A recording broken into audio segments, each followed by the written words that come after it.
di Indonesia, umat Islam Indonesia itu ada 65% buta aksara Al-Quran. Masya Allah, 65%. Orang Indonesia, umat Islam di Indonesia 65% tidak bisa baca Al-Quran. Bayangkan, Ustaz. Pada mayoritas Islam Indonesia Muslim. itu Muslim.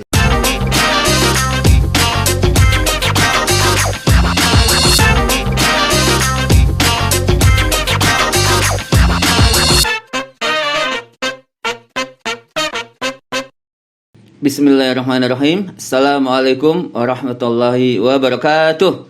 Innal hamdalillah nasta'inuhu wa nastaghfiruh wa na'udzu billahi min shururi anfusina wa min sayyiati a'malina may yahdihillahu fala mudhillalah wa may yudhlil fala hadiyalah. Asyhadu an la ilaha illallah wa asyhadu anna Muhammadan abduhu wa rasuluh la nabiyya ba'dah. Allahumma salli wa sallim wa barik ala sayyidina Muhammadin wa ala alihi wa sahbihi wa man tabi'ahum bi ihsanin ila yaumiddin, amma ba'du. Apa kabar sahabat podcast Tangsel Kemenak Tangsel Selatan? Kita bersyukur alhamdulillah kali ini kita akan membahas tema tentang Ramadan, bulan merayakan Al-Qur'an. Tema ini menjadi sangat penting karena alhamdulillah kita sudah masuk di bulan Ramadan 1443 Hijriah. Nah, hari ini sahabat podcast Kemenak Tangsel kita telah kedatangan tamu spesial. Kita akan berbincang-bincang yang berkaitan dengan Ramadan, bulan merayakan Al-Quran. Kita sapa terlebih dahulu Ustadz Azharul Fuad Mahfud. Selamat datang. Apa kabar Ustadz Fuad? Alhamdulillah sehat. Alhamdulillah sehat ya. Semua sehat. Masih puasa terus ya. Alhamdulillah. Aktivitas terus berjalan ya. Wah, sibuk nih. Ramadan bukannya ini malah sibuk kita ya. Ya, Ustadz Fuad, hari ini Ramadan itu kan biasanya selalu disandingkan dengan Al-Quran. Bahwa Ramadan itu identiknya memang dengan Al-Quran. Nah, sekarang silakan Ustadz kupas tuntas ini ya tentang apa namanya yang berkaitan dengan Ramadan, bulan merayakan Quran. Silakan Ustaz. Baik, terima kasih Pak Min ya. Topik kita hari ini adalah Ramadan, bulan merayakan Al-Quran. Nah, kalau kita lihat di dalam Al-Quran itu kan apa ya? Al-Quran itu kan terdiri dari 30 juz, 114 surat, 6.000 sekian ayat. Ya, ada 74.000 lebih ya, dari 74.000 kata ya. Imam Syafi'i pernah menghitung ada 1.020.000 huruf. Kalau kita mencari kata Ramadan dalam Al-Quran, maka kita hanya menjumpai di satu tempat. Hanya satu kali kata Ramadan disebutkan dalam Al-Quran, yaitu dalam surah Al-Baqarah 183 ayat 185 setelah lanjutan dari itu ya. Allah berfirman, a'udzubillahi minasyaitonir rajim, syahrul ramadan alladzi unzila fihil Qur'an, dan seterusnya. Jadi saya ingin menggarisbawahi bahwa Allah berfirman bulan Ramadan adalah bulan diturunkannya Al-Qur'an. Coba kita ini ya, kita analisa ya. Allah menjelaskan Ramadan Quran. Jadi artinya Allah menyandingkan kata Ramadan dengan Al-Qur'an. Padahal Ramadan ini satu-satunya loh kata di dalam Al-Qur'an ya. Allah tidak menyandingkan misalnya berfirman misalnya ini ya, syahrul ramadan alladzi kutiba alaikumusiyam. Ya kan? Ramadan dengan siam, puasa, atau menyandingkan kata Ramadan dengan sedekah, dengan tahajud, dengan itikaf gitu kan. Tapi Allah menyandingkan kata Al-Qur'an dengan kata Ramadan dengan Al-Qur'an. Apa maknanya? Secara implisit Allah ingin menegaskan pada kita umat Islam bahwa salah satu ibadah yang paling utama dilakukan di bulan Ramadan adalah mentadabburi Al-Quran. Nah, ini berbicara tentang mentadaburi, itu banyak orang yang barangkali yang belum paham apa sih mentadaburi itu. Karena ini menjadi sangat penting karena boleh jadi kita ini kan Islamnya kita itu kebanyakan Ustaz ya, Islam keturunan. Bapak ibunya Islam, kebetulan kita juga Islam. Nah, ini menjadi penting. Coba minta dijelaskan apa sih mentadaburi Quran itu? Iya, mentadaburi. Tentunya saya memiliki pengertian gini. Mentadaburi tentunya setiap muslim itu beda-beda. Ada umat Islam yang tidak bisa baca Quran. Oh, ada? Banyak. Nanti saya jelasin ini hasil surveinya ya. Nah, itu dari survei tadi? Udah ada surveinya ya. Nah, bagi mereka yang tidak bisa membaca Al-Quran, maka cara mentadaburinya di bulan Ramadan ini adalah bagaimana dia berusaha agar bisa membaca Al-Quran. Yang sudah bisa baca mungkin masih terbata-bata, di bulan Ramadan ini mentadabburinya adalah bagaimana agar dia lancar membaca Al-Quran. Yang sudah lancar, hatamkan. Yang sudah hatam, mungkin dihafal. Baca terjemahannya, baca tafsirnya, sehingga wawasan kita terhadap Al-Quran itu setiap tahun meningkat. Itulah makna dari mentadabburi gitu ya. Mentadabburi itu bukan hanya sekedar membaca saja. Kan tradisi, bukan nggak baik ya. Tradisi di masyarakat kita itu, apalagi di kampung saya itu, biasanya orang mengejar menghatamkan Al-Quran di bulan Ramadan. Bagus ya. Karena membaca Quran itu pahalanya luar biasa kan Ibu ya. Betul. Man qara'a harfan min kitabillah, kata Nabi kan, barang siapa yang membaca satu huruf dari Al-Quran falahu hasanah, baginya kebaikan, pahala. Berapa kebaikannya? Wal hasanatu asyru amsalihha. Kebaikannya satu huruf 10.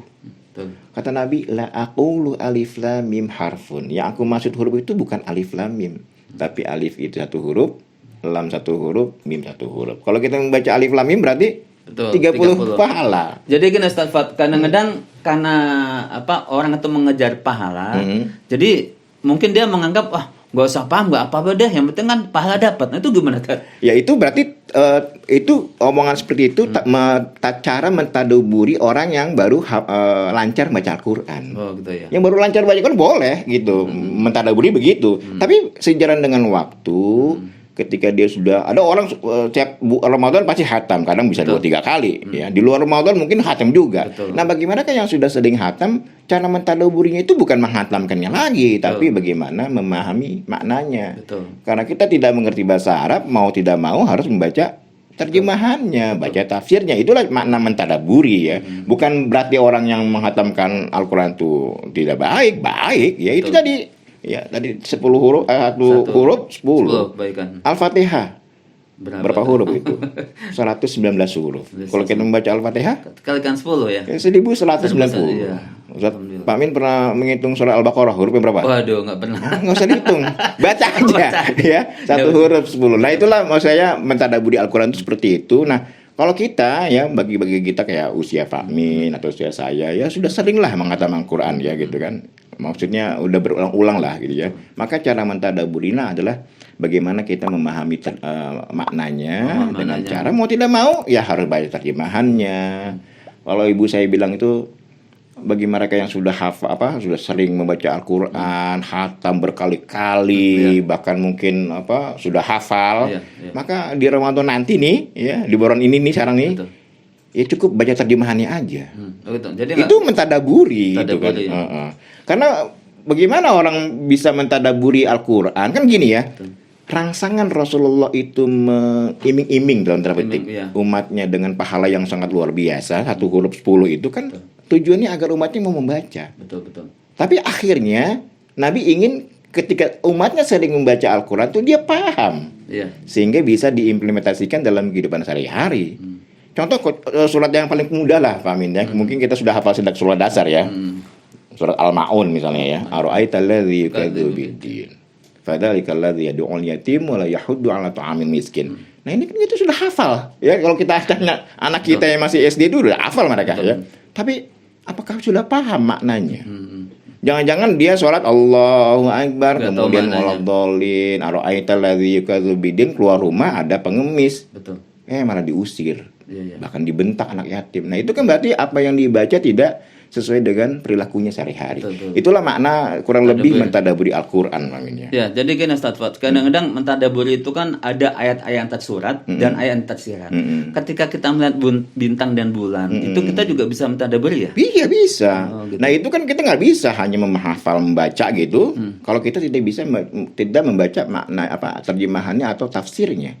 Kan penjelasan ayat-ayat yang sifatnya mungkin agak rumit bagi orang awam itu kan mau tidak mau dia harus membaca tafsirnya. Apa sih makna ayat ini gitu. Ya. Nah, ini yang sangat miris Pak Amin ya. Pernah lembaga pengembangan tilawatil Quran. Ini kita ingin mengetahui kondisi umat Islam ya di Indonesia dulu lah. Sebelum ke Indonesia mungkin ke provinsi kita Banten. Ya. Kita kan tinggal di tengah Kota Santri Banten. Kota Santri ya. Kita tinggal di tengah selatan provinsi Banten. Lembaga pengembangan tilawatil Quran tingkat provinsi Banten, kalau nggak salah tahun sekitar bulan Juni 2017. Itu pernah mengadakan survei tentang Al-Quran, tentang kondisi masyarakat Banten terhadap Al-Quran. Nah, salah satu survei itu menyebutkan Pak Min ya, di tahun 2017 ya. Mungkin sekarang mudah-mudahan sudah berkurang. Amin, benar.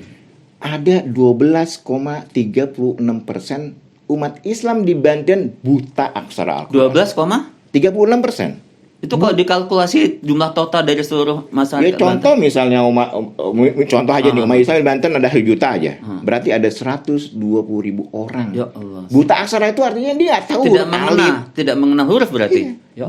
Itu seperti apa, tak seperti apa, itu Banten. Padahal Muslim itu ya? Muslim. Ya ini kan surveinya Muslim. Iya. Artinya kita nggak bisa membayangkan Banten kota santri, betul. Pesantrennya lebih dari 1.000 loh, ya kan? Banyak kiai gitu. Iya. Tapi masih ada umat Islam di Banten 12,36% buta aksara Al-Quran. Iya. Dari yang sudah bisa baca ya, itu survei menjelaskan hanya 23,24% yang lancar bacanya. Berarti sisanya 76,72% itu bacaannya buruk. Iya betul. Nah kalau sudah begini maka gini, berarti setiap kita tuh punya tanggung jawab moral ya. Iya, kalau ditanya misalnya ini tanggung jawab siapa? Ya kita semuanya. Kita nggak bisa ngarapin dari. Apalagi gini saat di bulan Ramadan ini kan memang kita mesti harus bersahabat dengan Quran. Nah, bagaimana cara kita bersahabat dengan Quran di Ramadan ini, Ustaz? Iya, sebelum ke situ saya ingin menjelaskan begini. Tadi kan tanggung jawab siapa gitu ya. Kan kita nggak bisa mengandalkan misalnya gubernur, kalau di provinsi. Kalau di tingkat nasional tidak bisa mengandalkan menteri agama atau presiden untuk bisa umat Islam ini bisa baca Quran kan. Tentunya ini menjadi tanggung jawab setiap individu orang tua. Betul. Orang tua mempunyai kewajiban ya mengajarkan anak-anaknya agar mereka pintar, bisa membaca Al-Quran dengan baik ya. Minimal setidaknya kalau misalnya orang tuanya tidak bisa mengajarkan anak-anaknya membaca Al-Quran, setidaknya memberi fasilitas kepada anaknya gitu, disekolahkan atau mungkin mendatangkan guru privat ya. Karena ini tanggung jawab orang tua. Bayangkan 12,30% di Banten. Sekarang kalau kita lihatnya di Indonesia ya. Secara nasional. Iya, ini kan tadi di Banten karena secara nasional. Pada MTQ ke-28, MTQ nasional tahun 2020 ya. Itu kan di Padang, Sumatera Barat. Saat itu Menteri Agamanya masih Bapak Fahru Razi ya.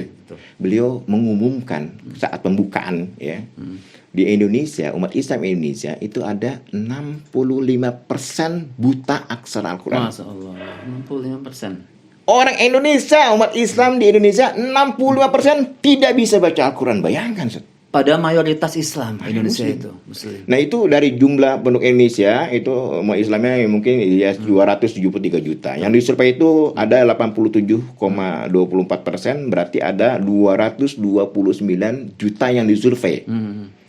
Kalau 65% berarti umat Islam Indonesia ada 149 juta yang tidak bisa baca Quran. Gimana? Miris banget kan? Betul. Jadi ini teringat hadis yang mengatakan bahwa khairukum man ta'amal Quran wal amahu, itu kan setiap sebaik bekal ini kata Rasul adalah yang baca Al-Quran dan mengajarkannya kepada orang lain. Berarti Ustaz, tanggung jawab kita semua kalau gitu ya. Setiap orang tua dan kita ini semua. Padahal belum tentu orang tuanya juga mampu ya. Nah, itu dia. Itu gimana Ustaz? Ini Ramadan ini saat yang tepat nih. Makanya kalau orang tuanya tidak mampu mengajarkan anak Quran, jangan orang tuanya nggak bisa juga gitu kan. Itu masalah. Maka setidaknya berilah fasilitas pada anak untuk agar mereka bisa baca Quran. Ya manggilin guru privat kayak atau disekolahkan di sekolah-sekolah ya TPA gitu.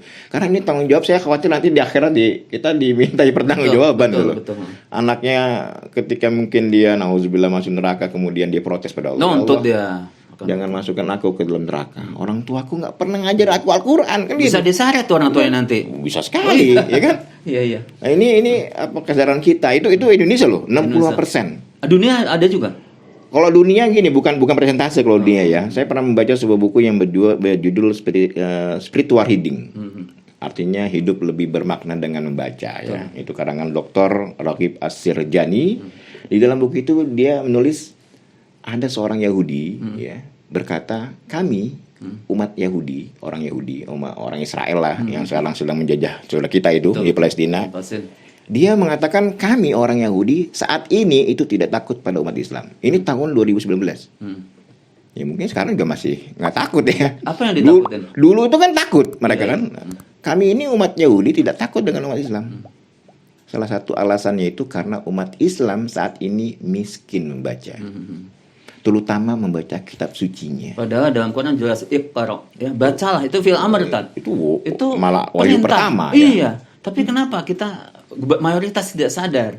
Bahkan orang Yahudi sendiri itu tidak takut karena kemiskinan kita dalam membaca. Iya, umat Islam. Jadi kata dia, kalaupun banyak umat Islam yang membaca kitab sucinya Al-Qur'an, tapi sesungguhnya mereka tidak paham apa yang dibaca. Betul. Jadi apa yang kita baca nih, kita hafalkan itu karena tidak paham, akhirnya tidak diimplementasikan dalam kehidupan sehari-hari. Karena orang Yahudi itu tahu betul kalau umat Islam itu paham Al-Qur'an, takut mereka. Betul. Padahal Ustaz, di dalam surat Al-Fatihah sendiri itu kan isinya doa semua itu. Sementara kalau dia tidak paham maknanya, padahal di dalam itu terdapat doa-doa. Iya karena budu, iya karena stan itu kan itu udah komplit itu. Nah, kalau mereka paham, maka tuh selesai itu. Nah, di sini pentingnya barangkali. Nah, Ustaz, saya tertarik dengan Ustaz bilang bahwa Ramadan itu disandingkan dengan Quran. Ini kan pas banget nih. Pas banget Ramadan. Bagaimana penjelasannya, Ustaz? Iya, artinya kenapa tadi saya katakan kenapa dalam ayat ini Allah langsung menyandingkan Al-Qur'an Ramadan dengan Al-Qur'an. Padahal Al-Qur'an kata Ramadan itu cuma satu kan. Betul. Allah tidak menyandingkan dengan tahajud. Bukan tahajud nggak boleh, bukan. Allah tidak menyandingkan Ramadan dengan puasa dalam ayat ini ya. Kemudian tidak menyandingkan Ramadan dengan sedekah dan lain sebagainya. Tapi langsung dengan Al-Qur'an ini harusnya kita pahami bahwa ibadah yang spesial di bulan Ramadan itu adalah mentadabburi Al-Qur'an. Maka menurut saya Pak Min, kalau ada seorang ya, dia berpuasa selama Ramadan, dia mungkin tahajud, tarawih, sedekahnya Masya Allah, i'tikaf. Tapi kalau selama Ramadan sama sekali tidak membaca Al-Qur'an, maka menurut saya Ramadannya kurang bermakna. Betul. Kurang bermakna karena Allah menjelaskan bulan Ramadan itu adalah bulan untuk merayakan Al-Qur'an. Berarti malam-malam Ramadan, pagi, siang, malam itu Al-Qur'an betul-betul kita harus minimal setidaknya adalah perkembangan dari tahun lalu gitu loh. Yang nggak pernah hatam, coba niatkan dari sekarang itu ya menghatamkan Quran gitu kan. Yang masih terbatas-batas, kadang-kadang kan ada ibu-ibu ya pernah bilang ke saya, Ustaz saya ini gimana yang baca Qurannya? Kadang mim jadi ba jadi nun, kok jadi masih terbatas-batas ya. Nah, saya teringat pesan ayah saya dulu ya waktu saya SD itu ya. Saya juga pernah mengalami itu, membaca Al-Qur'an itu ya masih terbata-bata. Apa resep dari ayah saya tuh? Kata ayah saya, "Nak, hatamkan Quran." Hatamkan Quran, baca aja Quran, hatamkan. Setelah hatam pasti lancar. Itu tip dari ayah saya tuh. Artinya bagi kita umat Islam nih yang mungkin masih terbata-bata membaca Al-Qur'an, maka cara yang mudah untuk memperlancar itu ya hatamkan Quran. Hatamkan dulu. Hatamkan aja gitu. Betul. Ya. Pasti akan lancar dengan sendiri. Kadang-kadang gini, kita ini kan belajar itu dari kecil itu tidak diajarkan dengan kaidah bacaan tepat. Betul. Misalnya gini Ustaz, saya jujur, insya Allah bisa membacanya itu setelah berkeluarga. Dulu waktu masa kecil saya tuh metodenya mungkin metode yang salah, sehingga saya tidak bisa membedakan mana guna. Padahal kan setiap kali nun atau mim mati betas itu kan guna. Tajwid maksudnya. Ya, misalnya amma yatasaalun summa. Nah, kebanyakan itu tidak diperhatikan. Nah, masyarakat banyak itu Ustaz Fuad ketika dia membaca Yasin, Bismillahirrahmanirrahim, Yasin. Nggak akan gitu. Nah, itu kan salah. Itu tidak sesuai dengan kaidah. Yang betul kan Yasin. Nah, mereka bisa benar kalau belajar.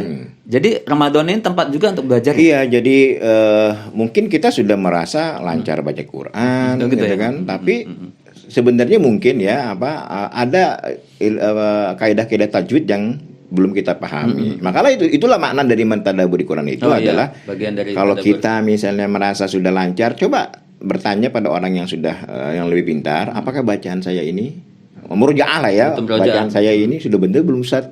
Gitu, atau sama gurunya gitu. Nah, sehingga nanti diajarkan bahwa ini kurang panjang, kurang lengung, kurang itu. Nah, itu kan belajar ada di ilmu tajwid ya. Jadi jangan memang udah lancar bener gitu kan. Nah, enggak juga begitu. Ya, itulah mentadabburi begitu, merenung. Bagi kita yang sudah sering hatam, sudah mengerti cara mentadabburinya, ya lihat yang saya lakukan sehari-hari ini sudah sesuai juga dengan yang kita baca gitu kan. Kayak tadi ayat alladzi qabidin. Padahal ayat berikutnya misalnya fawailul musallin. Celaka orang sholat. Orang sholat sudah celaka. Apalagi yang enggak sholat kan gitu. Tapi yang sholatnya celaka itu apa? Iya. Alladzina hum an Sholatim. Nah, itu kan kita bisa tahu kalau kita membaca terjemahannya. Betul. Ya. Nah, bagi yang sudah sering membaca terjemahannya, tingkatkan membaca tafsirnya gitu. Karena Al-Qur'an itu tidak kan asbabun nuzulnya kita harus paham sehingga ketika kita memahami Al-Qur'an tidak benar-benar teks begitu ya. Betul. Tapi maksud yang terkandung di baliknya itu seperti apa. Itulah kira-kira Ustaz bulan Ramadan sebagai bulan untuk merayakan Al-Qur'an. Bagaimana cara merayakannya? Mentadaburi, artinya meningkatkan wawasan ya. Wawasan kita terhadap Al-Qur'an. Betul. Jadi Ustaz, ini mungkin kalau kita kan Ramadan ini dianjurkan juga untuk murojaah ya. Kalau gitu penting nggak sih kita punya semacam komunitas Al-Qur'an sehingga karena gini Ustaz, banyak orang yang hafiz Quran itu karena tidak dia murojaah hilang itu hafalannya. Nah, itu gimana tuh? Iya, artinya perlu juga selama Ramadan ini kita mencari komunitas ya atau teman-teman yang memang satu tujuan gitu kan. Kan enak tuh, itu kan memancing motivasi ya. Betul. Kita misalnya berteman dengan orang yang gemar membaca Al-Qur'an, itu otomatis lah kita akan ikut termotivasi.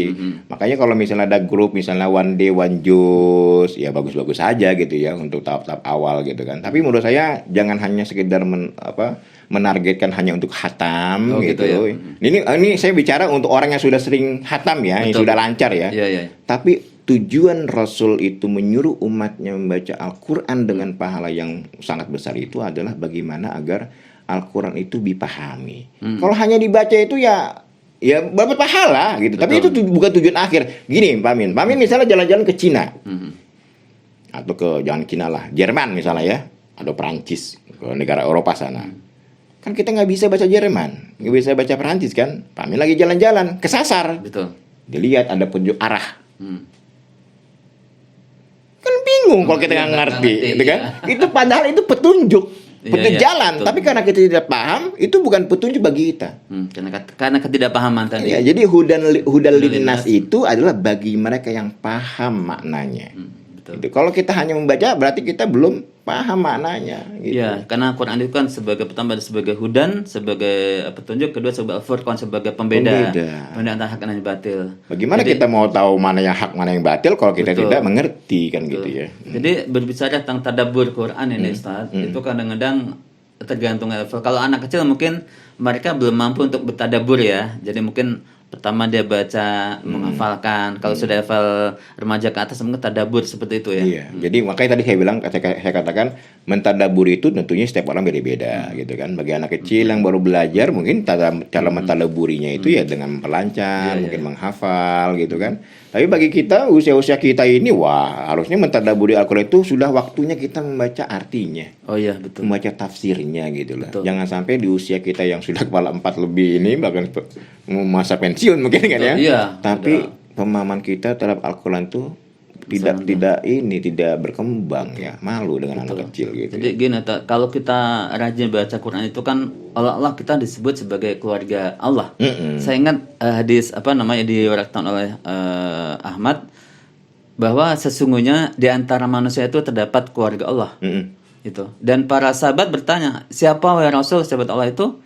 Rasul menjawab, mereka adalah Ahlul Quran. Masya Allah. Jadi mereka keluarga Allah, ya. Dengan orang-orang pilihan itu. Jadi orang-orang yang baca itu memang pilihan Allah SWT. Iya. Jadi ini menjadi penting ya Ustaz ya. Al-Quran itu ibarat surat cinta dari Allah. Oh, subhanallah. Iya. Kalau orang cinta, ya Pak Amin dulu waktu kita gimana lah ngirim surat. Betul. Ya, deg-degan mulu tadi. Iya kan. Iya. Cium wangi gitu kan. Padahal udah dibaca berulang-ulang tapi simpen dibaca lagi. Itulah cinta gitu. Betul. Kalau kita cinta pada Allah sebenarnya ya harusnya kita membaca surat cintanya. Betul, Ustaz. Nah, membaca surat cintanya kalau kita nggak paham ya ribet. Ya. Cara memahaminya adalah mentadabburi itu dengan membaca terjemahan dan tafsirnya. Jadi kalau kita membaca novel atau cerpen udah khatam, mungkin kita bosan untuk baca lagi, udah tahu. Tapi Al-Quran semakin kita baca, di situ kita akan menemukan brilian-brilian yang lain seperti itu. Begitu. Ustaz ya. Ada lagi Ustaz yang mau disampaikan berkaitan dengan Al-Quran sebagai di Ramadan ini? Iya, mumpung kita masih diberi kesempatan berjumpa dengan Ramadan, maka kita gunakan Ramadan ini ya untuk mentadabburi Al-Quran karena sesungguhnya Orang yang berpuasa, dia mungkin sedekah, tahajud, tapi kalau selama Ramadan sama sekali tidak membaca Al-Quran, maka Ramadan kita kurang bermakna. Karena di situ dijelaskan bahwa syahrul Ramadan alladzi unzila fihil Quran. Ramadan adalah bulan untuk merayakan Al-Quran. Kurang lebih seperti itu, Ustaz. Ya, baik Ustaz, makasih. Sebagai kesimpulan mungkin saya akan bacakan hadis qudsi yang diriwayatkan oleh At-Tirmizi dan Al-Baihaqi, bahwa barang siapa yang disebabkan oleh Al-Quran daripada berzikir dan doa kepadaku, kata Allah, maka aku akan memberikan sesuatu yang lebih utama daripada orang-orang yang mohon padaku. Artinya gini, jadi ketika kita sibuk dengan baca Al-Quran, maka Allah itu akan memberi kita sesuatu yang lebih utama daripada orang yang meminta. Nah, seperti itu barangnya Ustaz ya. Iya, jadi ketika kita saking sibuknya baca Quran sehingga kita tidak sempat berdoa pada Allah gitu, jangan khawatir. Allah akan memberi kita sesuatu yang jauh lebih baik ketimbang orang yang berdoa. Ya, gitu. Ya, makasih Ustaz. Demikian sahabat podcast Kemenak Tangsel, bincang-bincang kami dengan Ustaz Azharufat Mahfud. Mudah-mudahan bermanfaat dan sampai jumpa di lain kesempatan. Terima kasih. Saya atas nama host. Terima kasih dan maaf. Assalamualaikum warahmatullahi wabarakatuh. هل هلالك يا هلا بك هل هلالك يا رمضان والله اشتقنا فرحنا بك صوم وطاعة